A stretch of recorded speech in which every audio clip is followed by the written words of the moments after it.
Hello, my name is Anna Fausta, and in this video I would like to introduce you to MAC protocols for wireless sensor networks. So, first of all, what is actually a MAC protocol? The role of a MAC protocol is to regulate or control the access to the media, to the wireless medium. That's why it's called Medium Access Protocol, or short MAC.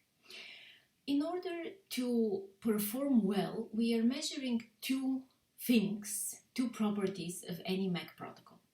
We measure typically the throughput and the delay. The throughput is the amount of data which we're actually successfully managing to transmit over this MAC protocol. And the delay is the time which this MAC protocol needs for transmitting some amount of data. The main goal of any kind of a medium access protocol is actually to prevent interference and corrupted packets, while maximizing the throughput and minimizing the energy spent. With other words, it's always a trade-off between resources you spend and the quality and the speed of the transmission of the communication which you're trying to reach. Thus, the design criteria for WSN MAC protocols, as for any other MAC protocols, is to minimize collisions, minimize overhearing. This is when a node hears the packet for somebody else and has to drop it again because it was not for him. We have also to minimize idle listening, which means that I should minimize the time I'm idling or waiting for something to happen, but at the same time nothing actually happens. And of course, on the other side, we would like to minimize the overhead of the protocol. Again, there is no single optimal solution here. There is actually no optimal solution. There is always a trade-off, and it depends a lot on the application which you have at hand, which dictates which metric is more important to you. Is it the delay? Is it the throughput? Is it robustness? Or is it actually the resources and the energy spent? One of the most important concepts in WSN MAC protocols is the notion of duty cycle. Here we have also a small illustration of that. Duty cycle is actually something very, very simple, but has very complex consequences. The duty cycle simply means that I will be sleeping part of my time. For example, here in this illustration, I have one node which is sleeping for 10% of the, which is active for 10% of the time, and for 90% of the time it is sleeping. And what happens is that it will regularly wake up and go to sleep. The consequences are very, very complex, because whenever you have more than one node, so in any kind of interesting wireless communication scenario, you would need somehow to make sure that the nodes meet each other while they're awake, because otherwise they will never be able to talk to each other. This is a little bit like having an apartment full of students and everybody has his own duty cycle or own sleeping schedule. And if everybody is sleeping at different times, they will never be managing actually to talk to each other, to exchange, or to make a party. So this is exactly the problem which we're facing also here in WSN sensor MAC protocols. First, probably the first MAC protocol which has been suggested and developed for sensor networks was the so-called Berkeley MAC, or BMAC for short. Berkeley MAC just because it was developed at Berkeley from Joe Polastre and David Culler. It was in the beginning of the 2000s. And the interesting thing about that is that it is allowing duty cycling, it allows sleeping of the nodes, however, without any time synchronization. With other words, going back to our analogy with the students in the apartment, I actually don't need to know the schedules of the others in order to meet and to communicate with them. And the solution to that is that whenever somebody would like to send something to somebody else, so a sender trying to send something to a receiver, he just has to send for a long enough time so that the receiver has a chance to wake up and to receive the message that the sender has something for it. This is the so-called long preambles. Let's look a little bit more into detail how BMAC is working. If I have a sender here with a timeline and what happens in this timeline, then at some point of time, this sender will wake up and will perform the so-called clear channel assessment. This, we don't have to understand really the hardware details. It's important to know that what it does is that it listens to the wireless medium for some time, some predefined amount of time, and it takes a decision. Is there something going on right now? Or it is absolutely silence or only interference and noise is there. If this is the case and there is nothing happening around, then the sender is actually ready to send data to the receiver. However, it doesn't know whether the receiver is awake or not.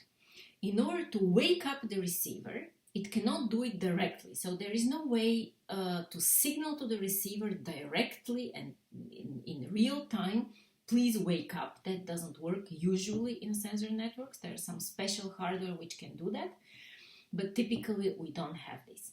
So instead of that, I can simply send out a very long preamble. A preamble is a special type of packet which actually doesn't hold any data, any real information inside, but it simply signals to the receiver that, hey, I'm waiting for you to wake up and to send you a piece of data.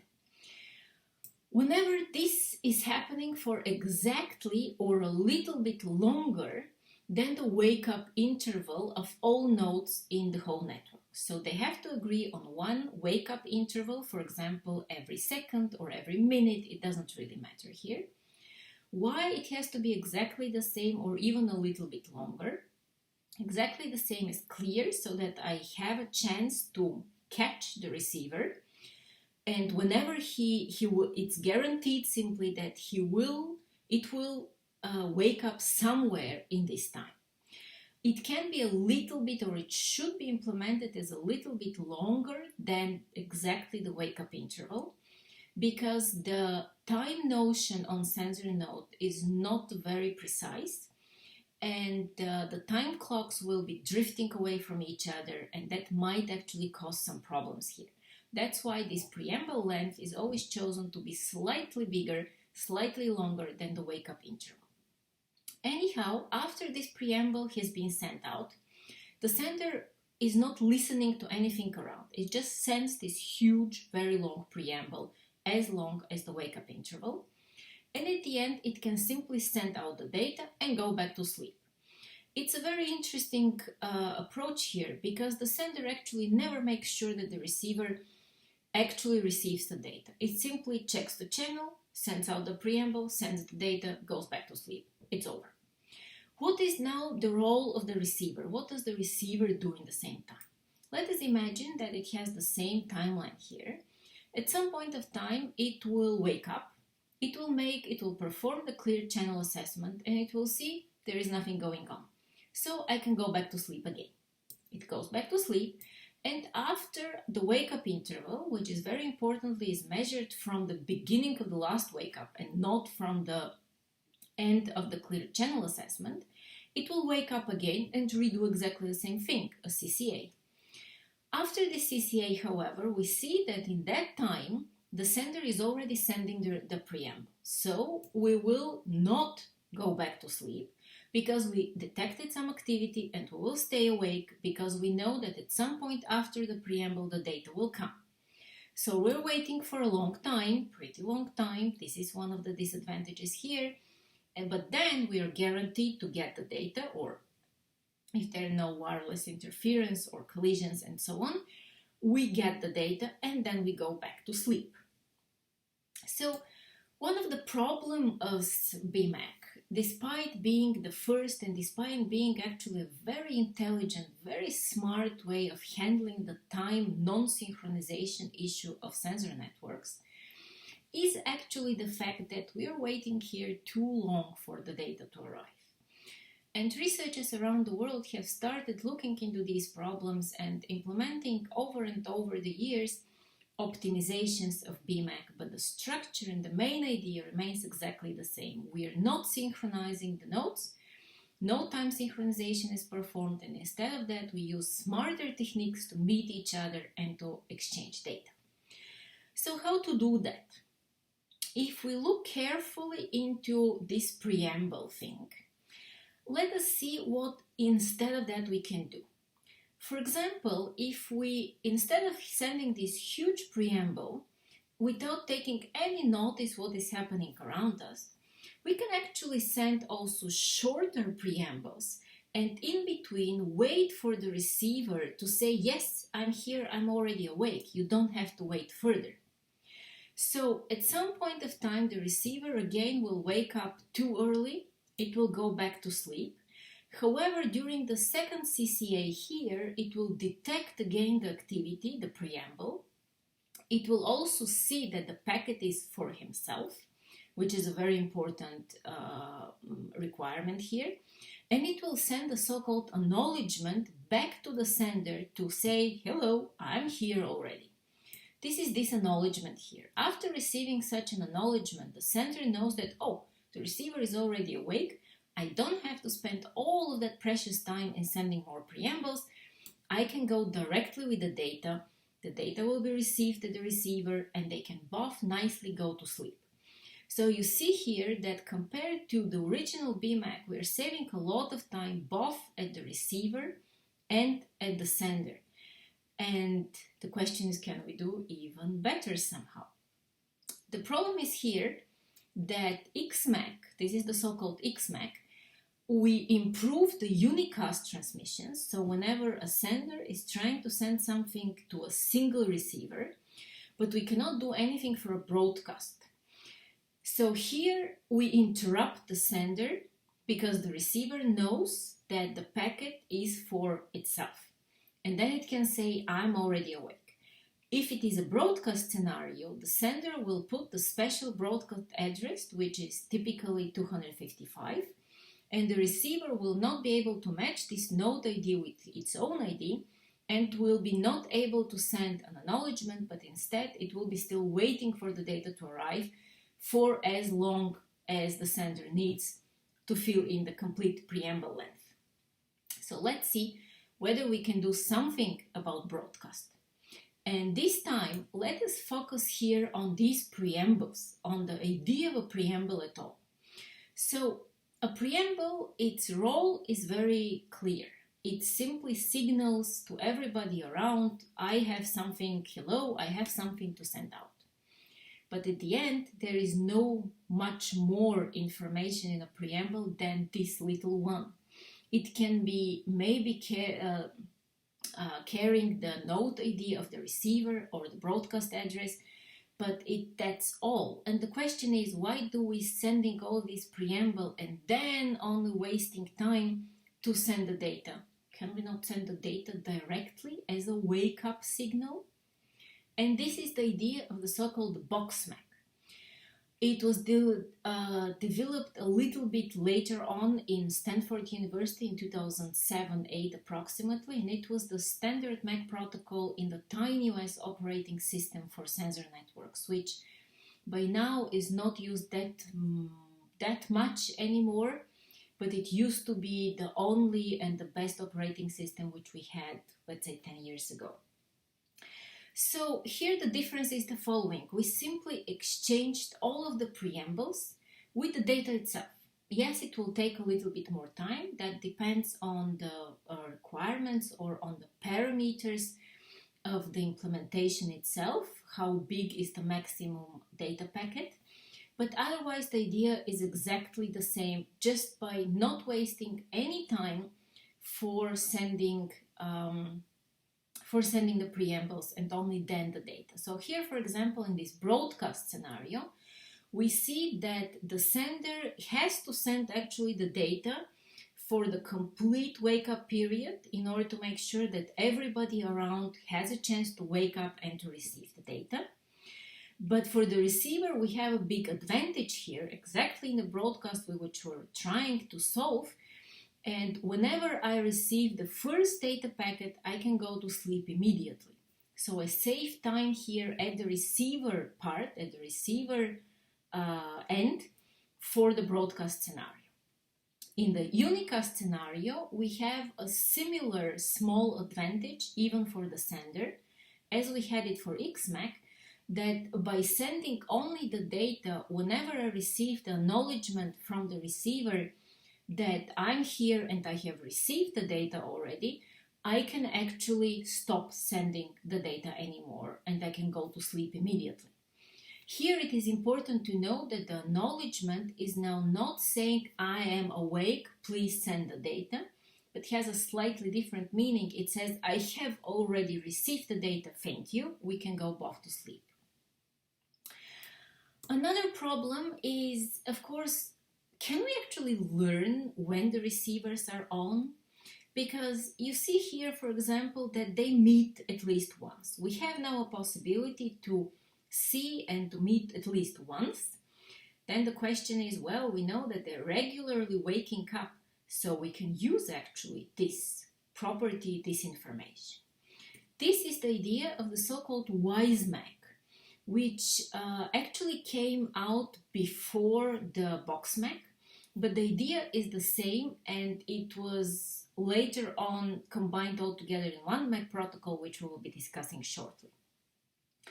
So here the difference is the following. Whenever here on the left side, you see our first successful transmission of packets from sender to receiver.